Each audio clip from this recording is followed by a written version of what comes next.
So the question was, you gave a very good example, the Honorable the Honorable Excellency Co-Chair, about Egypt. And I think that's a very good example. But I don't know whether you've realized that for Egypt to be where they are today, in the year 2014, they made a determination to go on the same journey that we are starting today. They built new cities. They built, how many units they built? Is it 1 million? Huh? They've done between 700 and 1 million units in the last, since 2014, the last 9 years. So you're right. But we cannot say we now take our jobs to not Egypt. By overtaxing Egyptians. No, there is a tax. The context was different, but please continue. I don't want you to sweat for sure. No. Sweating is biblical according to my CS. So I'm just, anyway. Overtaxing is also biblical. You heard of the donkey who spoke to Balaam. I think you need to be fair to Hinga. Yeah, just let him answer the questions. Okay. Yeah, and then let the other clarities, whether it's a tax, whether it's not a tax, be given. And we then come and make recommendations as is, because we are really trying to ridicule a few things here. Yeah. So we also avoid many distractions as he's speaking, kindly. Thank you.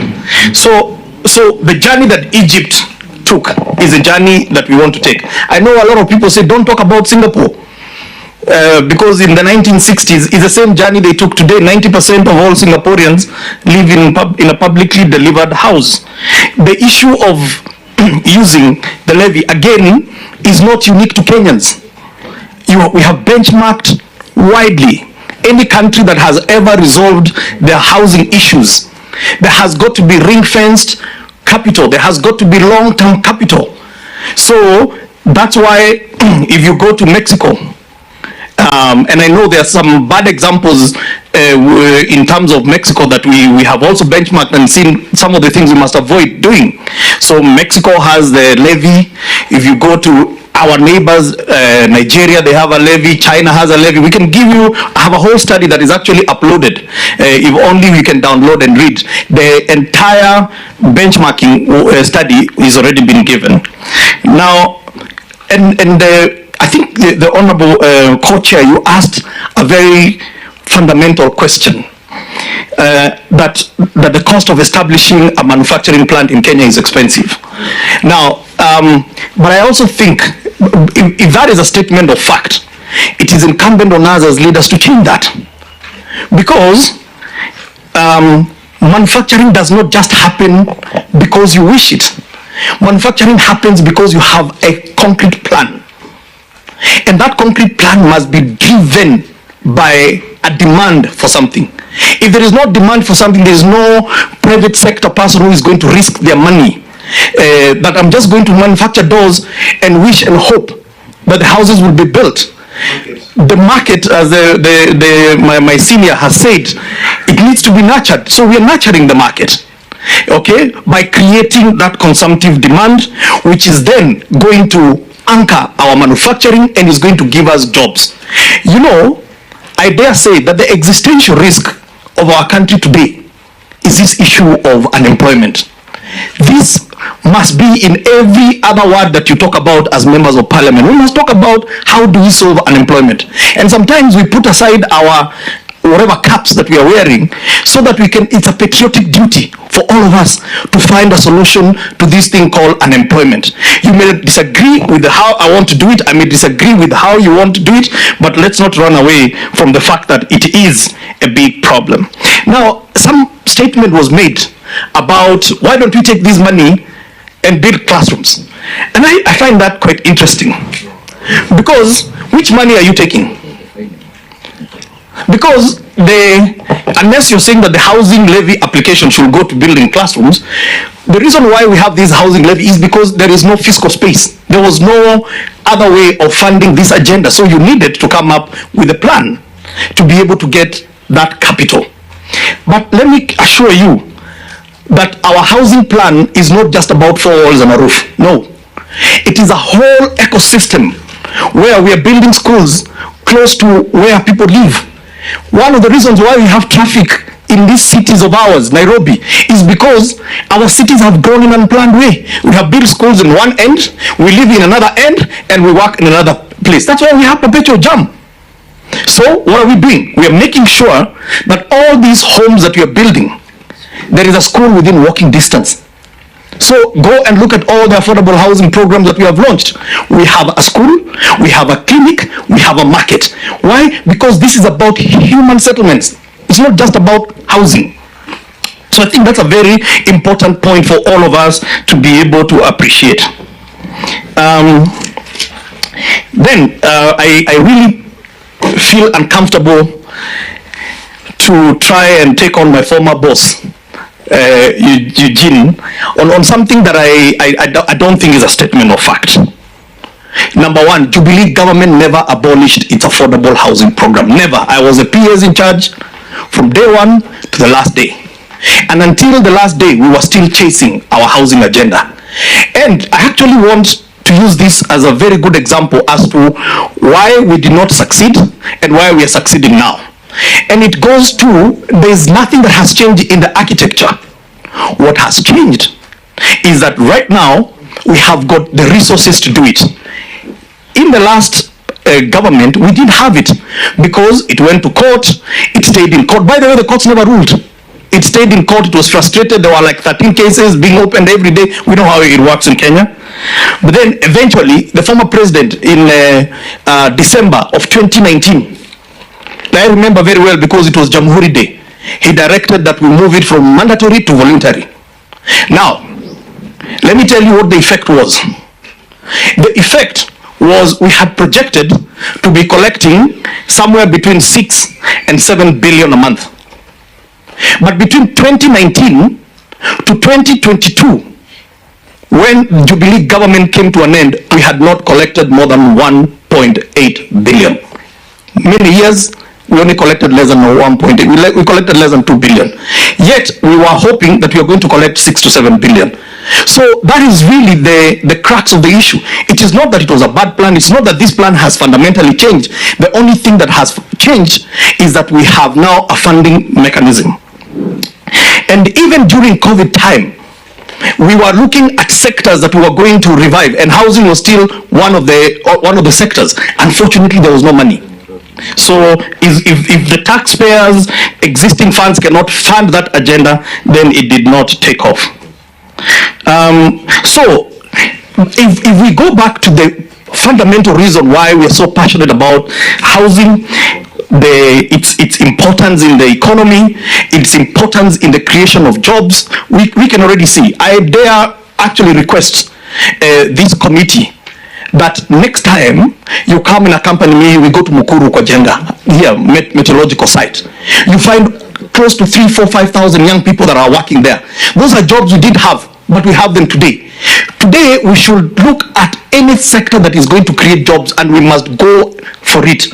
Kibera, by end of this month, will be having 5,000 people from the slum of Kibera working on that site.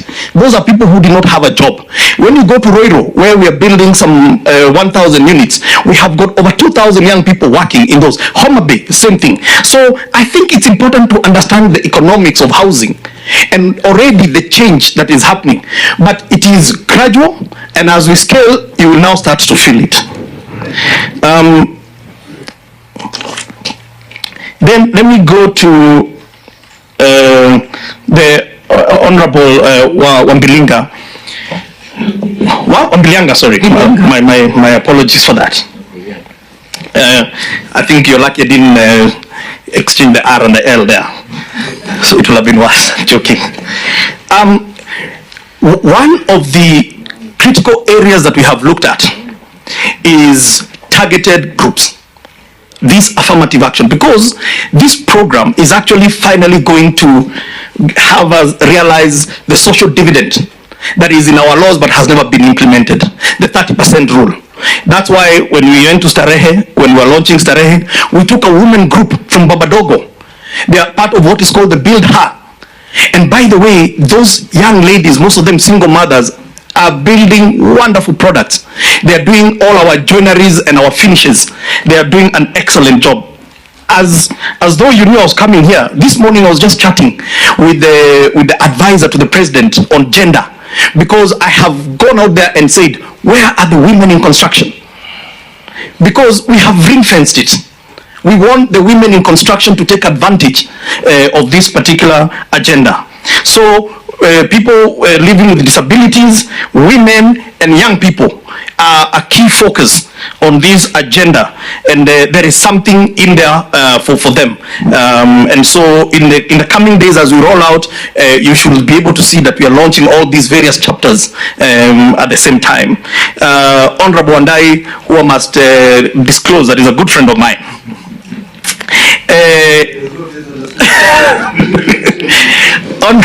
Honorable Wandai supported me in a housing levy in the last government. And when I saw him arguing so hard against it this time around, and I know he says the cost of living. Anyway, we will have that drink because now there is a question that you have asked about the 7.5 billion that has been cut. It's not 10 billion, it is about 7.5 billion. I think unless they increased it, it will have changed. But the last time I checked was 7.5 billion. So CS, I hope is not. We are meeting the teams. I'm going to Bunge after this actually. So if it is a shock. Now, it is not a cut in the levy, because the levy is absolute. Yeah. Okay, what has been cut from my budget was the GOK. I was also drawing down GOK funding of about 10.8 billion. Okay, for my other programs. So they are told there's 3 billion which they can't touch. I was told, which is for markets. Okay, those ones I think unless there is an issue, that one they should not be touching. So I suspect it is 7.5. Now you've asked the question, what is the current collection? I want to state that as at the end of October, 31st of October, we had 16.24 billion that had been collected. There was a question you asked about the deferring of expenditure from the fund. I did not really understand what you asked, so I don't know, maybe you want to rephrase it. Okay, thank you. Okay, now the issue about public service commission is very interesting, because I believe, if I'm not wrong, and the CS can back me here, and you can see the handkerchief, the magic handkerchief is out. The CS can back me up here, but I think all public servants got an increase in salary before the effect of the levy. So maybe we can have a sitting with the chair of a public service. But you say something which is understandable, that that there are about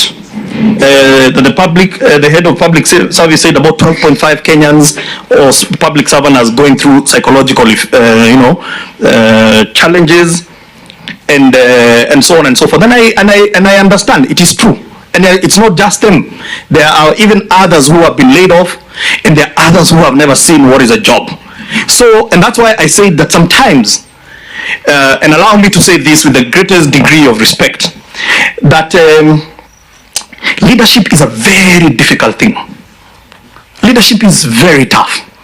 Because, and especially if you're a politician, because sometimes, some of the decisions you're going to make might have an impact on whether you're coming back again or not. And I think that is important. But I also believe that true leadership is about rising above our own personal interest and seeing the bigger picture. Today I reflected and I realized, I hope with that you try to wind up. Okay, that's fine. Sorry, I preach a lot, so I won't do I'll avoid the altar call. On a lighter note. So I reflected and I realized that during the COVID time, I had the chance of being in a room with the former president. And let me tell you, I saw the weight of a country on the shoulders of one man. I can imagine the same thing that is going on with our current president, when every index and matrices are very difficult, and sometimes you have got to guide the country. And so I don't think leadership is an easy thing. So there are many Kenyans today that are 1 meal away from starvation. There are many Kenyans who have no jobs today. And as I said, that should be on our lips. How are we going to create jobs? Let's argue that my plan does not do enough. But let's not say we will not create those jobs. Lastly,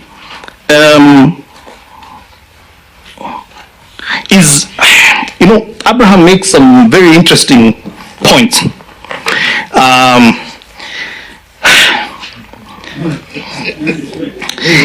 Very interesting points. Now, number one, in rural areas, what is the challenge we're having in housing in rural areas? You all know. Honorable Tiende will show you every other weekend is building mud houses in Rariena, there are other places. Why? Because our rural folks, first of all, the material they have used to construct is not the right material, number one. Number two, we having people who are fragmenting land that is meant for arable, arable land for settlements. We are dividing all our arable land, and yet we complain that we don't have sufficient food. Number three, I don't know whether you've heard about something which is called rural slums. Our rural areas have also become slums. Okay, so the plan that we have, obviously, largely is an urban issue. That is important to state. But in the rural areas, at the same time, we have the issue of land fragmentation. So what are we doing? In Muranga, for example, we are looking at a big chunk of land where we can build 2,000, 3,000, 5,000 housing units in one settlement. One settlement. And what do we want to do? We're going to build it as a new city. So there will be all the amenities, and we want the people to live there and wake up and go to farm and then come back home, rather than continue fragmenting. And we want to take that to Kisii. There is no land left in Kisii. In some of these places, you know that there is a whole land fragmentation issue. So rural housing, we have a different program than the urban. Now, on urban side, 92% of the people in Nairobi, they rent. Now, the question that we need to ask ourselves, do you rent because you like renting, or you rent because you have no chance of owning? And the latter is the truth. Okay? So, and why are we saying owning is important? For us, owning is very, very, very important, because that house that you have earned, that you have owned, you can even use it as a collateral to go and start a business. You can use that home and bequeath it to your kids. So there is a whole plan that the Honorable the Chair, Co-Chair, I would really like to have sufficient time to come and take you through, so that you understand that the plan is well thought out. Thank you. Now, I think we'll hear Davis. Thank you again. Excellency, I'll be very brief. And as Wadi as